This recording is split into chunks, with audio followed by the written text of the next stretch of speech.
शनिवारी दिनांक 27 रोजी सकाळी 10 वाजता माझ्या गाडीवरती एक टोळक्याने हल्ला केला। त्याच्यामध्ये चिरंजीव गाडवे हा गाडी चालवायला होता व त्याच्या संग एक 4 इसम जे होते ते अनोळखी होते। प्रत्येकाच्या हातात कोयते होते। कोयत्याने त्यांनी माझ्या गाडीकडे धाव घेतली।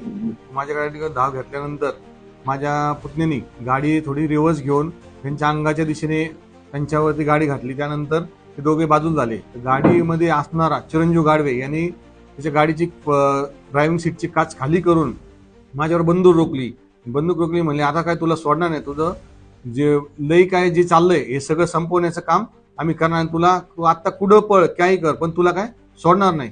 मग असं झाल्यानंतर आम्ही तिथनं एमआयडीसी पोलीस स्टेशनला धाव घेतली। तिथं जाऊन एमआयडीसी पोलीस स्टेशनला आम्ही हा सगळा जे काही घटना घडली घटनाक्रम सांगितला।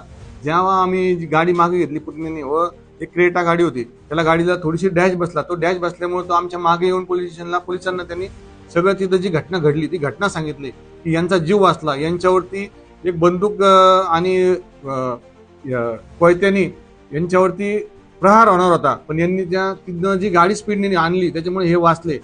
तर मी काल त्या सगळ्या जी गोष्ट घडली त्याचा एक थोडंसं माहितीच तो म्हणून सगळ्या मित्रांना, काही एमआयडीसीतल्या लोकांना, काही अज्ञात लोकांना सगळी ही माहिती घेतली, त्यांना हा प्रकार सांगितला।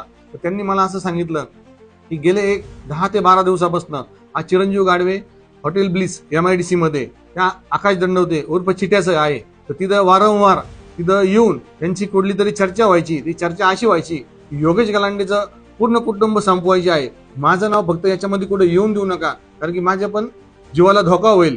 आज तुमच्या जीवाला धोका आहे, तुम्ही जरासं सावध राहा हे त्यांनी मला सांगितल्यानंतर मी आज रोजी